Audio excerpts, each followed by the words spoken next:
Bismillahirrahmanirrahim. Assalamualaikum warahmatullahi wabarakatuh. Alhamdulillah rabbil alamin, wassalatu wassalamu ala asrofil anbiya'i wal mursalin wa ala alihi wa sahbihi rasulillah ajmain. Bapak-bapak, ibu-ibu yang kami hormati, alhamdulillah pada subuh ini kita lanjutkan kajian kita yang akan disampaikan oleh Pak Ustadz Yusrijal. Marilah kita dengarkan dan simak bersama-sama, mudah-mudahan mendapat berkah bagi kita semua. Kepada Pak Ustadz Yusrijal, waktu dan tempat kami persilakan. Bismillahirrahmanirrahim. Assalamualaikum warahmatullahi wabarakatuh. Alhamdulillah, wassalatu wassalamu ala rasulillah, wala hawla wala quwata illa billah. Allahumma salli wa sallim wa barik ala Sayyidina Muhammad wa ala alihi wa sahbihi wa mawala, amma ba'du. Bapak-bapak, ibu-ibu, jamaah salat subuh yang dimuliakan Allah, pasang niat untuk itikaf sambil untuk menunggu waktu suruh.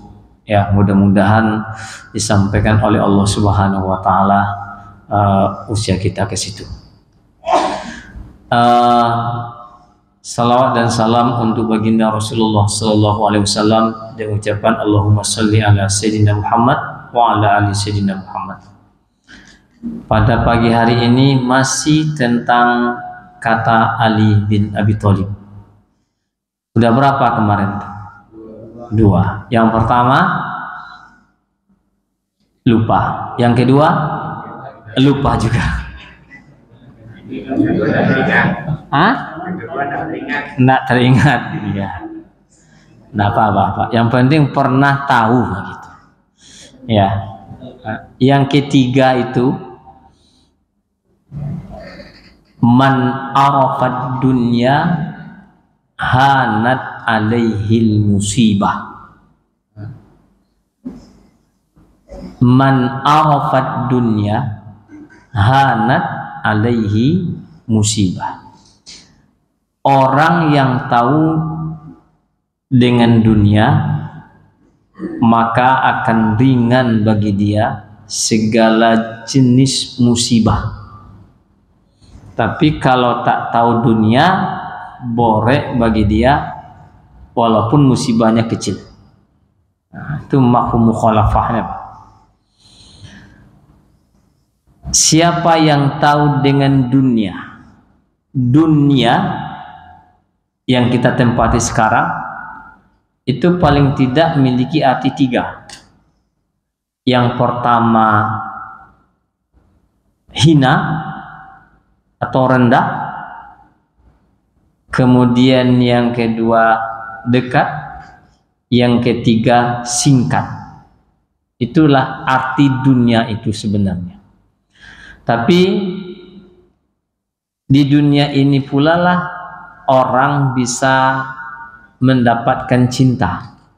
Makanya disebut oleh Allah, tadi wak baca ayatnya, zuyyina linnasi hubbus syahawati minan nisa wal banina wal qanatir. Allah membuat kita cinta terhadap istri, anak-anak, dan harta benda. Nah, itulah dunia itu, Pak. 3 itu cuman. Ya, itu dunia. Yang pertama pasangan hidup. Itu dunia. Makanya orang sudah ditentukan pasangan hidupnya, walaupun dia sebelumnya tak tahu. Ibu dan bapak tidak pernah janjian kita nikah ya. Ada pernah janjian? Tidak pernah, Pak. Kadang-kadang teman sekawan dulu waktu kecil ketemu lah, kadang-kadang kan langsung jadi. Nah, itu jodohnya di situ. Yang membuat cinta itu Allah, bapak dan ibu sekalian. Hubbus syahwati minan nisa, dibuat itu indah. Ya, dan kita tidak tahu jodoh kita siapa.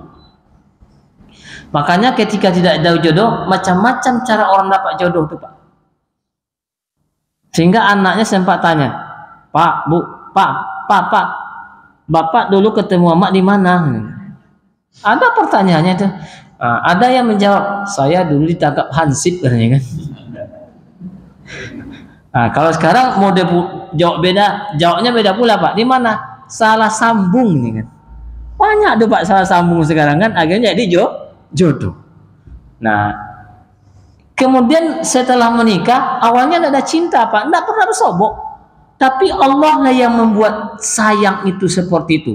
Ya Allah yang membuat. Nah, makanya ada pertanyaan, kalau ada orang sayang kepada istri orang lain gimana Ustaznya kan? Ada juga pertanyaan itu. Karena sayang itu bukan dibuat-buat loh Pak. Ada Bapak enggak membuat cinta itu? Enggak, dia muncul sendiri dia. Ya. Muncul sendiri dia. Yang membuat cinta itu adalah Allah. Makanya hubbus syahwati minan nisa. Dijadikan cinta, dicantikan indah pada pandangan manusia terhadap perempuan. Nah, itulah dunia Pak. Maka dunia yang paling enak itu disebut oleh Rasulullah SAW adalah kesenangan. Dan kesenangan yang hebat itu adalah pada perempuan yang solehah. Ad-dunya mata, dunia itu adalah kesenangan. Wa khairul mata imra'atun solehah. Dunia ini adalah kesenangan yang bersifat sementara. Dan sebaik-baik yang bersifat sementara itu adalah wanita yang soleha, artinya pasang hidup. Ketika pasang hidup jadi soleh, yakinlah Bapak dan Ibu sekalian, keturunannya akan jadi soleh atau soleha. Tapi kalau pasangan hidup istrinya tidak baik, kemudian bapaknya baik, belum tentu dan tidak ada jaminan Pak. Maka itulah dicontohkan oleh Allah Subhanahu wa Ta'ala. Apa katanya? Ada dua orang yang soleh, namanya Nuh dan Lut. Itu dua orang soleh. Bahkan dia adalah nabi dua-duanya Pak. Tapi istrinya tidak baik. Lalu apa? Anak dan keturunan juga tidak baik. Itu jelas dalam Al-Quran. Daraballahu masalan lillazi nakafaru mura'ata Nuhin wa mura'ata Lut. Dia punya istri sama-sama Pak, tapi ketika istrinya tidak baik, maka anak dan keturunannya tidak baik. Makanya ibu-ibunya sini jadi baik-baik aja lah. Ya. Terus kalau bapak ibunya baik, walaupun bapaknya tak baik Pak, Fir'aun itu tidak baik orangnya. Bahkan dia dilaknat. Maryam itu tidak punya suami loh Pak. Ya, kan ada punya suami kan? Nggak ada. Tapi yang mendampingi Fir'aun laknatullah itu Aisyah. Itu perempuan hebat loh Bapak dan Ibu sekalian. Walaupun tidak ada suami, Maryam itu bisa menjadikan Isa menjadi yang luar biasa. Makanya Bapak dan Ibu sekalian jangan sombong. Kita kadang-kadang tak dibutuhkan oleh ibu-ibu itu. Ya, bisa dia Pak. Buktinya Maryam itu luar biasa Pak. Dia sendiri. Tidak ada suaminya. Karena memang tidak punya suami. Bisa menjadikan anaknya menjadi orang yang soleh. Bahkan jadi nabi. Itu luar biasa. Makanya Bapak dan Ibu sekalian yang muliakan Allah, tergantung kepada ibu-ibunya. Mau anaknya jadi orang baik, maka imra'atun solihah itulah kuncinya Bapak dan Ibu sekalian. Makanya Bapak dan Ibu sekalian kalau cari bini, ikut tambah lah ya, nggak cari bini. Kalau mau cari gitu kan, yang anak muda itu carilah perempuan yang soleh semacam itu. Kalau awak baru Ustaz langsung nih kan, kalau langsung itu terserah Pak lah kan. Masih bisa ya? Masih bisa. Ya, Bapak dan Ibu sekalian yang muliakan, itulah yang dijadikan indah pertama. Itulah hidup. Yang kedua adalah al-banin. anak-anak. Jadi bapak dan ibu sekalian yang dimuliakan Allah, anak-anak itu senakal-nakalnya anak itu tidak anak kita. Ya, Kan'an itu berapa nakalnya Pak? Pembangkangnya. Ini Kan'an ini ya, membangkangnya luar biasa. Kan'an itu adalah anak Nabi Nuh, membangkang luar biasa. Apa kata Nabi Nuh? Nak, naiklah kau ke sampan, tidak ada lagi pertolongan hari ini kecuali pertolongan Allah. Apa kata anaknya?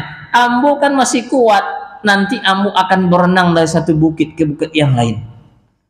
La asimal yauma, tidak ada yang menjaga hari ini, naiklah ke sampan kan. Tapi nyokareh juga Pak. Sampai tenggelam, maka dia tidak masih mengadu kepada Allah Subhanahu wa taala. Apa kaduannya? Ya Allah, huwa min ahli. Itu anak itu adalah anak dan keturunan aku ya Allah. Ditegur. Tegur oleh Allah Subhanahu wa taala. Huwa laisa min ahli, dia bukan dari keluargamu. Mungkin secara fisik iya. La tas'alni ma, jangan kau tanya, jangan kau minta sesuatu yang kamu tidak tahu. Ditegur bapak dan ibu sekalian. Anak wa anda akan seperti Kan'an loh Pak. Ya, keturunan itu tidak seperti Kan'an. Ya, masih bisa mendengar kita, masih patuh kepada kita, maka itu adalah anak-anak yang diharapkan nanti penerus bapak dan ibu sekalian. Penerus apa? Generasi kita untuk dekat sendiri kepada Allah. Atau boleh jadi anak-anak itu menjadi anak-anak yang mendoakan kita. Walaupun dia sekarang tak sholat, mungkin begitu ya. Walaupun dia sekarang nakalnya sangat luar biasa, tapi jangan putus asa bapak dan ibu sekalian. Suatu ketika nanti dia akan mendoakan kita. Jangan sampai nanti, oh sekarang anak ini luar biasa, lalu dimarah-marahi, lalu dimaki-maki, lalu dibilang kata-kata yang tidak baik, sampai-sampai dia bertanya, kau anak siapa? Katanya kan. Jole dia bapak dan ibu jali, tapi dia nak ngakui anaknya. Ya, yang lebih parah itu lagi adalah anak hantunya kan. Jadi bapak dan ibunya hantu juga. Kenapa? Dari hantu gitu kan. Maka kata-kata itu tidak boleh keluar Pak. Senakal-nakalnya anak jangan sampai dikatakan itu. Ada anak yang lari-lari masjid itu, biarin aja dia lari karena dia tidak tahu. Bapak mungkin akan sadar kalau seandainya umur-umur sejak kita ini tidak ada lagi nanti bapak dan ibu sekalian. 20 tahun, 15 tahun atau 10 tahun yang akan datang, ini kita pergi semuanya nih. Nah ada lagi di sini kita. Lalu siapa yang akan huni masjid ini? Siapa yang akan huni kalau tidak generasi sekarang? Walaupun dia belum datang hari ini bapak dan ibu sekalian, tapi itu harus dijaga, dipelihara, sehingga apa? Dia nantilah yang akan meneruskan masjid ini untuk tetap jaya. Kalau tidak nanti Pak jadi museum, jadi peninggalan bersejarah. Ini dulu Pak Ian jadi ketuanya kan, tapi hanya nama aja, tidak ada lagi orang huninya. Makanya bapak dan ibu sekalian, senakal-nakalnya anak, kalau masih dia di masjid, tidak apa-apa dia lari, dia tidak apa-apa, dia biarkan aja. Pokoknya masih ada dalam masjid. Tapi kalau dia pergi kemana bapak dan ibu sekalian, tidak tahu lagi dia masjid, maka itu sangat berbahaya. Ya, maka anak-anak itu adalah kesenangan hidup. Dijadikan indah bapak dan apalagi anak kita. Boleh jadi anak itu nanti menjadi musuh. Boleh jadi anak itu menjadi fitnah. Ujian bagi kita bapak dan ibu sekalian. Tapi tetap itu adalah anak kita. Dan ketika dia anak kita, maka doanya yang paling baik itu adalah Rabbana hablana min azwajina wa zurriyatina qurrata a'yun waj'alna lil muttaqina. Jadikan dia jadi imam nanti, senakal-nakalnya anak. Tetap didoakan bapak dan ibu sekalian. Itu Abdurrahman As-Sudas itu dia nakalnya luar biasa. Nakalnya luar biasa waktu kecil bapak dan ibu sekalian. Suatu ketika ibunya arisan, dia undang orang-orang lain, tetangga-tetangga. disiapkan makan Pak. Kalau orang Arab tuh kan makannya di semeja Pak, di lantai, ya. Nah dia keliling situ. Sama dengan buka tengok di Arab nggak ada semeja tuh, di lantai aja dah, siapkan makan di situ. Nah sudah kecil itu sedang bermain di luar, main pasir. Nah setelah itu apa? Masuk dia ke dalam buah pasir. Jadi makanan yang tadi sudah dihidangkan, dikasihnya pasir Pak, dikelanya ini kasih garam dikit kan, dikasihnya semuanya, sehingga tidak ada makanan yang tidak kena pasir. Lalu ibunya ngomong apa? Dia marah luar biasa, tapi marahnya dia tidak menyalahkan saudara. Pergi kamu ke sana menjadi imam Masjidil Haram. Kira-kira ngomongnya gitu Pak, teriaknya dengan emosi luar biasa. Pergi kau ke sana menjadi imam Masjidil Haram. Tak lama itu sekarang menjadi imam, bahkan pimpinan imam Masjidil Haram Bapak dan Ibu sekalian. Itu doa ibu. Nah kalau ibu nanti marah pula kepada anaknya, pergi kau sana jadi presiden, nah, itulah ngomongnya. Ya harus diganti. Pergi sana jadi gubernur gitu. Ngomongnya begitu. Ya, jangan dibilang anak hantu, anak setan, anak sialai kau hanya kan. Bapak kan di mana peko kan, macam-macam ngomong Bapak dan Ibu sekalian. Ngomonglah ya, karena doa ibu itu walaupun dia tak sengaja ya Allah enggak, tapi ketika dia mengucapkan itu adalah kata-kata yang mujarab Bapak dan Ibu sekalian. Maka itu artinya ketika dia menjadikan anaknya qurrata a'yun, menjadi penyejuk mata. Senakal-nakalnya tetap anak itu anak kita, ya. Walaupun dia dirantau jauh tadi mana Bapak dan Ibu sekalian yang dimuliakan Allah, tapi kalau namanya anak itu adalah penyejuk mata, dan itu adalah perhiasan. Kalau nak punya anak itu gersang hidupnya Pak. Orang nak punya anak itu gersang hidupnya, ya. Mau diapan susah. Nah, yang ketiga itu dunia itu adalah harta benda. Harta benda apa itu? Banyak. Rumah gadang, sawah, kebun luas, deposito banyak, apalagi rumah kontrakan luar biasa.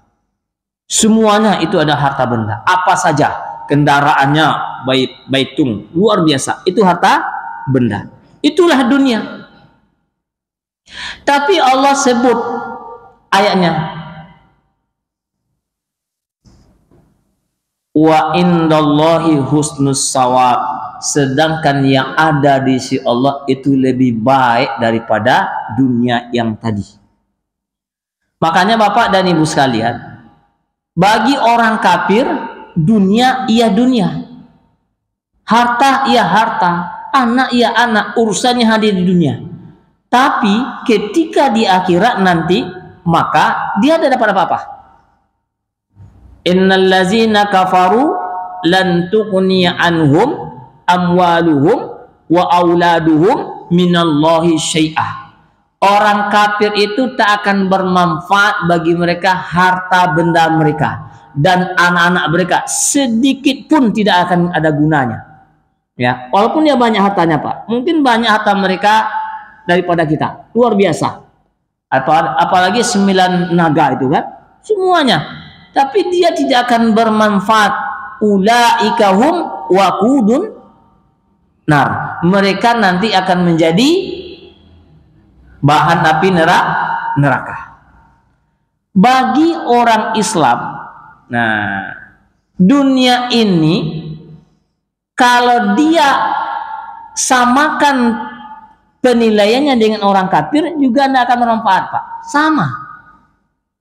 Tapi bagi orang muslim, dunia ini adalah balagun ilal akhirah, untuk menyampaikan mereka kepada akhirat.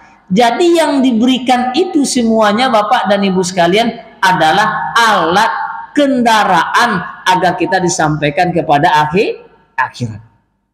Maka ketika dijadikan alat, perempuan itu membawa kita untuk ketaatan Pak. Itu yang solehah. Harta anak-anak itu mengantarkan kita kepada ketaatan kepada Allah Subhanahu wa taala. Termasuklah harta benda itu mengantarkan orang untuk taat kepada Allah Subhanahu wa taala. Kenapa demikian? Karena sesudah ayat tadi Allah sebutkan begini. Qul a'unabbi'ukum bi khairin min zalikum. Mau ndak aku tunjukkan kepadamu yang lebih baik daripada yang disebutkan tadi semuanya? Apa? Lillazina taqaw inda rabbihim, bagi orang yang bertakwa ada jannatun tajri min tahtihal anhar. Ada surga yang dijanjikan oleh Allah. Kemudian apa lagi? Wa azwajum mutahharah, pasangan hidup. Kalau di dunia dapat satu, Pak. Kalau di akhirat dapat berapa? Hah? Banyak. Banyak, Pak. Wa azwajun itu banyak, Pak. Jadi kalau mau banyak, cari nanti di akhirat. Wa azwajun mutahharatun, istri-istri yang bersih, istri-istri yang suci, Pak. La yamassu jin wala ins, tak pernah disentuh sebelumnya oleh jin dan manusia. Nah, tapi jangan khawatir ibu-ibu, untuk menyenangkan hati ibu-ibu, nanti ibu-ibu yang surga itu menjadi ratunya bidadari. Ada bidadari, Pak. Tapi bidadari itu sebenarnya luar biasa. Ya. Azwajum mutahharatun, yang paling hebat itu lagi apa? Waridwanun minallah, dan keridhaan dari Allah. Itu yang didapatkan Bapak dan Ibu sekalian yang dimuliakan Allah. Siapa yang mendapatkannya? Maka ada perbedaan. Kalau orang kafir tadi dunia bagi mereka di dunia, maka akhirat mereka tidak akan dapat apa-apa. Tapi bagi orang yang beriman, dunia tadi diletakkannya di tangan, dan yang agama itu diletakkannya di hati, Pak. Jangan dibalik nih. Kalau Bapak balik, akan kacau balau dia. Kalau agama diletakkan di tangan, dunia diletakkan di hati, maka agama ini akan lepas, Pak. Agama lepas dia. Makanya banyak orang yang bertukar agama karena mereka ganti dengan Indomie, diganti dengan sumbang sedikit, Pak, karena letaknya di tangan. Maka agama itu letaknya di hati, dunia itu di tangan. Kenapa? Karena yang tadi semuanya yang saya sebut, istri, anak-anak, kemudian tak benda, itu bisa lepas, Pak. Nggak akan bisa bertahan lama. Pasti lepas. Lepasnya boleh jadi hilang ketika masih kita hidup, atau hilang kita yang hilang dan dia lepas juga. Itu namanya urusan dunia, pasti dilepaskan, Pak. Maka letakkan dia di tangan, karena intinya adalah dia akan hilang. Istri itu akan hilang, Pak. Suami juga akan hilang. Nggak ada tidak. Istri hilang. Boleh jadi hilangnya ketika masih ada, maka ada bercerai. Boleh jadi hilangnya karena dipanggil oleh Allah. Hilang juga namanya Bapak dan Ibu sekalian. Itu hilang. Anak-anak pun demikian juga. Sekarang masih bersama dengan kita, tapi suatu ketika dia akan pergi. Dia akan pergi, Bapak dan Ibu sekalian, tinggallah balang modal. Dulu bawa 2 orang, nanti modal sendiri, bilang cile, tinggal seorang lah.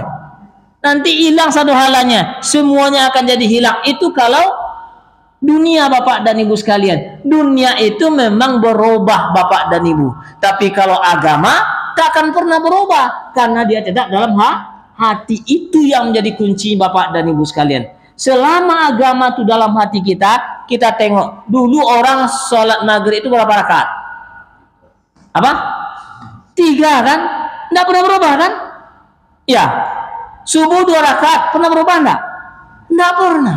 Zuhur enggak. Tapi kalau manusia dunia berubah terus, Pak. Tidak ada yang tidak. Dia akan pasti berubah. Ini contoh kebiasaan berubah. Dulu orang pakai keris, Pak. Atau pakai keris. Nah, pakai apa, baju apa namanya? Baju ini baju koko ya? Hah? Lure. Nah, dulu orang, ini kebiasaan, itu tanda bisa hilang, Pak. Dulu orang hidup pakai keris, Pak. Ya, pakai keris kan? Kemana-mana pakai keris, sehingga orang mengecewakan, iko orang kejawen, iko sirik. Padahal dulu kan keperluannya butuh keris, Pak. Kemana-mana orang pakai keris. Ya, kenapa? Binatang buas masih banyak. Untuk pertahanan diri masih banyak. Tapi orang lain tak tahu, dia lalu mengatakan syirik. Padahal belum tentu syirik, Bapak dan Ibu sekalian.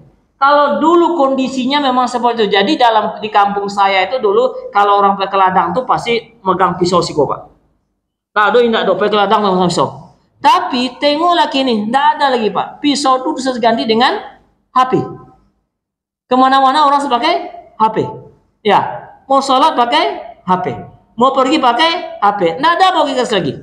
Kalau dulu dikatakan pakai keris itu adalah syirik, mungkin HP pun lebih syirik daripada keris itu, Bapak dan Ibu sekalian. Kenapa? Orang sekarang tergantung dengan HP itu.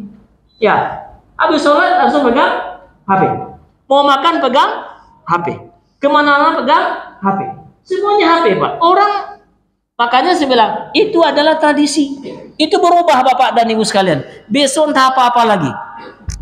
Nah, itu dunia. Jadi jangan sedikit-sedikit menghukumnya sebagai haram. Kan orang banyak mengharam, pakai keris itu haram katanya. Ya, kenapa? Karena dia orang percaya dengan keris. Apa bedanya dengan HP tadi kan? Apa bedanya dengan ATM tadi? Apa bedanya dengan yang lain-lain itu?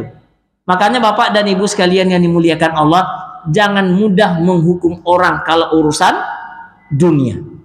Tapi yang jelas, dunia apapun modelnya, Bapak dan Ibu sekalian, itu bagi orang yang beriman, itu adalah alat untuk menuju Allah Subhanahu wa Ta'ala.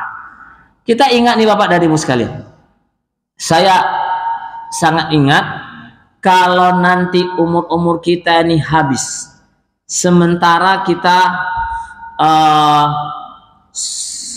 rumahnya besar, depositonya banyak, kendaraannya banyak, apalagi kebunnya luas, mati dia, kira-kira siapa yang ngurus kebunnya, Pak?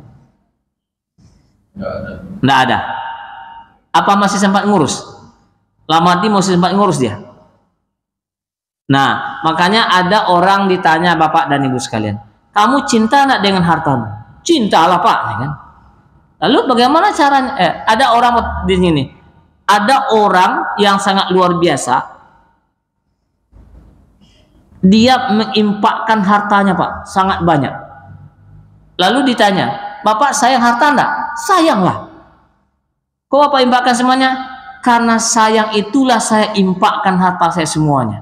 Untuk apa? Karena saya enggak bisa bawa sendiri. Ya, untuk menuju Allah itu saya enggak bisa sendiri. Maka saya kirim dulu lewat fakir miskin, lewat anak-anak yatim, lewat pandi-pandi jompo. Saya kirim dulu, Pak. Nanti saya akan nikmati di sana gitu. Tapi kalau saya tidak kirim, tidak bisa saya bawa, Pak. Jangankan yang membawa yang lain itu, dan kapan saja tidak bisa saya bawa dunia. Maka itu bertanda dia sayang kepada hartanya dari dunia sampai akhirat. Tapi kita kadang-kadang sayang itu, Bapak dan Ibu sekalian, seolah-olah tidak yakin dengan aturan Allah Subhanahu wa Ta'ala. Makanya yang paling banyak ditanyakan orang begini, mana yang disukai, harta warisan atau harta sendiri? Harta sendiri. Harta warisan itu adalah harta yang ditinggalkan. Harta sendiri adalah harta yang dibawa mati. Mana yang paling banyak wak sumbangkan daripada wak tinggalkan? Nah, pertanyaannya begitu, Pak. Ditinggalkan kan? Berarti yang paling disukai harta warisan. Bukan harta yang akan dibawa. Nabi itu berapa kayanya, Pak? Luar biasa kayanya. Utsman itu kaya luar biasa. Abu Bakar tuh orang kaya. Umar itu propertinya luar biasa banyaknya, Bapak dan Ibu sekalian.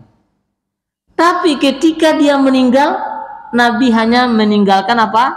Sekarung gandum, Pak. Tidak ada lain daripada itu. Sekarung gandum dia tinggalkan. Kemana semuanya? Sudah dibagi-bagikan untuk dia bawa. Utsman itu sekitar Madinah itu punya dia, Pak. Udah diwakafkan sebelum dia meninggal dunia. Sampai sekarang wakaf Utsman itu masih ada, Bapak dan Ibu sekalian. Mengalir pahalanya kepada Utsman itu walaupun 1400 tahun yang lalu meninggalnya. Masih mengalir pahalanya, Bapak dan Ibu sekalian yang dimuliakan Allah. Umar bin Khattab itu ada 7.000 properti dia, Pak. 7.000 properti dia. Pengusaha besar Umar bin Khattab itu. Tapi semuanya sebelum dia meninggal, dia infakkan semuanya, Bapak dan Ibu sekalian. Dia bertanya, kau tidak tinggalkan untuk anakmu? Jangankan urusan itu tinggalkan. Urusan jabatan saja, Bapak dan Ibu sekalian. Umar bin Affan itu, dia tanya, yang paling hebat itu adalah namanya anak Umar itu, Pak, Abdullah bin Umar itu luar biasa hebatnya, Pak. Orang alim, ahli tafsir, orang yang dididik oleh Rasulullah, dididik oleh Umar, ditawarkan oleh orang Islam untuk menjadi khalifah. Ya, apa kata Umar? Cukuplah Umar saja yang pernah menjadi khalifah. Jangan pernah ada anak keturunan Umar menjadi khalifah. Itu apa, Bapak? Dan pertanggungjawabannya besar. Makanya contoh sahabat-sahabat itu, Bapak dan Ibu sekalian, kenapa dia yakin dengan demikian? Nahnu narzukuhum wa iyyakum. Kami yang akan memberi rezeki kamu dan kami juga yang akan membersih mereka anak-anak keturunanmu. Karena itulah Bapak dan Ibu sekalian, tidak perlu meninggalkan yang banyak-banyak itu. Kenapa? Karena dijamin rezekinya. Bapak dan Ibu sekalian, ada orang yang ditinggalkan harta warisan sangat banyak oleh orang tuanya. Ya, apa yang terjadi setelah itu, Bapak dan Ibu sekalian? Harta ini menimbulkan pertengkaran yang sangat luar biasa antar keluarga. Kecuali dibagi-bagi dulu. Pertengkaran, Bapak dan Ibu sekalian. Setelah pertengkaran, kemudian terjadi pembunuhan, dan kemudian didapatlah harta itu dengan cara yang tidak baik dari saudara-saudaranya. Akhirnya apa? Orang yang mendapat harta itu bukan malah mendapat manfaat, tapi mendapat musibah, Pak. Apa? Dia sakit-sakitan. Kemudian yang kedua, anak keturunannya tidak ada yang jadi, Bapak dan Ibu sekalian. Maka itulah sebabnya Allah mengatakan begini. Kalla innal inka apa? Wa iza mamtalahu rabbuhu iza mamtalahu faqadara alaihi rizqahu fayaqulu rabbi ahanan. Ketika manusia itu diuji lalu disempitkan urusan dia, susah urusan dia, Bapak dan Ibu sekalian, maka orang itu akan berkata, Tuhan telah membuat saya menjadi hina. Katanya begitu, adanya menyesalkan Tuhan. Kenapa Tuhan membuat dia semacam itu? Kemudian jawab oleh Allah, kalla, bukan Tuhan yang membuat engkau susah. Kalla balla tukrimunal yatim.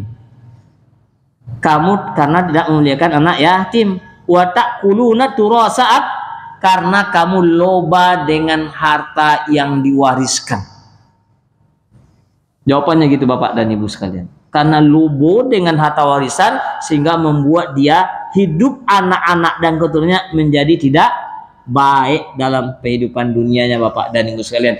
Jadi karena itu ada orang yang sayang dengan hartanya, di bawah mati hartanya, Bapak dan Ibu sekalian, tapi dikirimnya dulu.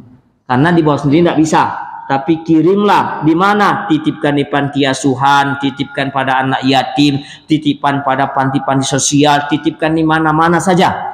Makanya ada Bapak Abul Yatama di Sulawesi itu, Bapak dan Ibu sekalian. Bapak Abul Yatama, kan Bapak anak yatim tuh.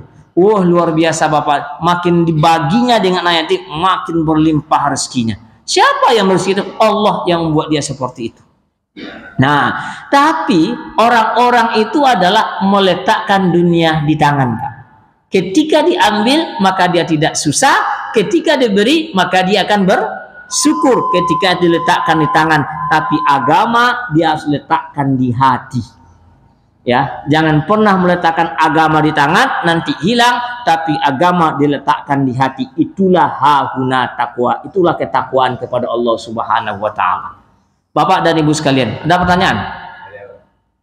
Nah, mengenai Nabi Ibrahim tadi, Nabi Nuh, apakah tidak berlaku sama dia ayat yang mengatakan misil mikafah? Karena sebetulnya ayat itu kan sebelum sudah beliau Nabi Nuh. Kemudian yang kedua, Pak, sampai di mana tanggung jawab orang tua terhadap anaknya agar dia terlepas dari Allah berhubungan dengan saya tadi. Ya, Bapak dan Ibu sekalian yang dimuliakan Allah. Yang kedua dulu, tanggung jawab orang tua itu adalah tak ada batas, Pak. Terutama untuk anak laki-laki. Kalau anak perempuan itu sudah tanggung jawab kepada suaminya kalau sudah menikah. Nah, tapi kalau anak laki-laki, makanya hadis begini. Anta wa maluka, engkau dan hartamu adalah milik ayahmu. Itu untuk anak laki-laki, Pak, ya. Nah, tapi kalau anak perempuan itu tanggung jawab suaminya. Makanya dalam kisah ada seorang perempuan yang sudah bersuami dan suaminya berpesan sebelum berangkat berperang, kamu tidak boleh keluar sampai saya kembali. Walaupun kejadian ini ditegur oleh Rasulullah, tapi pada saat dia suaminya pergi, ibunya sakit, dilaporkan, ibumu sakit, tengoklah. Lalu perempuan tadi mengatakan, saya dilarang keluar oleh suami saya. Kemudian tak lama setelah itu ibunya meninggal, dilaporkan, ibu kamu meninggal, tengoklah. Kata perempuan itu, saya tak diizinkan keluar oleh suamiku, ya. Kemudian dilaporkan kepada Rasulullah SAW. Bagaimana jika Rasulullah? Di ibunya masuk surga karena anaknya yang solehah. Nah, itu ya. Jadi kalau untuk anak laki-laki, Bapak dan Ibu sekalian, itu tetap sampai tidak ada batas. Tapi kalau untuk anak perempuan, maka itu adalah tanggung jawab suaminya. Nah, gitu, Pak. Itu bedanya. Karena ada hadis tadi kan, anta wa maluka, engkau dan hartamu adalah milik bapakmu. Itu untuk laki-laki, Pak. Ya. Mungkin maksudnya gini, Pak. Anak itu bandel kan. Bapaknya itu udah saya di. Bapaknya itu bagaimana? Apakah Ya, itu kayak nomor satu tadi. Oh, gitu maksudnya. Ya, nomor satu Nabi Nuh. Bagaimana tanggung jawab Nabi Nuh terhadap anaknya yang Ya. Makanya Bapak dan Ibu sekalian yang dimuliakan Allah, ini kan Nabi, tak bisa disamakan dengan kita. Nabi itu adalah tetap mengharapkan anaknya, Pak. Kan buktinya dia berusaha, ya. Kemudian yang kedua sampai berdoa. Cuman ada persoalan di Nabi ini tidak sama hukumnya dengan yang lain gitu. Karena dia bisa berdialog langsung dengan Allah Subhanahu wa taala. Tapi tanggung jawab Nabi itu jelas. Pertama, dia didik anaknya, ya. Yang kedua, sampai dia berdoa. Sampai pun anaknya meninggal dunia, masih dia kadukan kepada Allah Subhanahu wa taala. Cuman bagi pembelajarannya untuk Nabi Nuh khusus, itu bukan anakmu, bukan keluargamu. Itu untuk Nabi khusus, Pak. Tapi ketentuan itu berlaku untuk semua orang. Tapi ketentuan khusus untuk Nabi itu tidak bisa berlaku, Pak. Sama dengan Nabi Khidir. Nabi Khidir itu boleh membunuh orang kan? Boleh dia merusak kapal kan? Boleh dia, itu ketentuannya berlaku hanya untuk orang-orang tertentu, termasuklah Nabi. Tapi tidak berlaku untuk ketentuan umum. Itu adalah kisah-kisah yang khusus berlaku untuk mereka, Bapak dan Ibu sekalian yang dimuliakan Allah. Nabi Sulaiman, Bapak dan Ibu sekalian, mungkin bagi kita hari ini adalah bentuk perampasan. Apa? Ratu Balqis itu, Pak, dipindahkan ke sana kan perampas namanya. Ya. Ya Pak ya, tanpa izin dia merampas. Tapi itu hanya berlaku untuk nabi-nabi tertentu dan tidak berlaku untuk semua orang. Yang berlaku itu ada ketentuannya yang disampaikan oleh Rasulullah SAW. Apa yang berlaku pada Rasulullah, kalau itu bukan kekhususan dia, maka berlaku pada kita, Pak. Contoh kekhususan Nabi. Bagi Nabi itu tahajud itu wajib. Wajib, Pak, bagi Nabi. Tapi bagi kita hukumnya apa? Sunat, kan? Bagi Nabi boleh bersih 9 kekhususan. Awak jangankan 9, 2 aja susah. Nah, itu kekhususan kepada Nabi yang tidak bisa disamakan dengan kita. Tapi yang tidak ada kekhususan yang berlaku secara umum, berlaku juga secara umum Bapak dan Ibu sekalian. Nah, mungkin jawaban saya begitu Pak ya. Jadi ada kekhususan untuk nabi-nabi itu sendiri dan itu tidak berlaku untuk umatnya, tapi ada yang berlaku untuk umum semuanya, berlaku juga untuk kita. Mungkin begitu Pak. Barangkali itu Bapak dan Ibu sekalian yang dimuliakan Allah. Mudah-mudahan ada manfaatnya. Billahi taufiq wal hidayah. Assalamualaikum warahmatullahi wabarakatuh.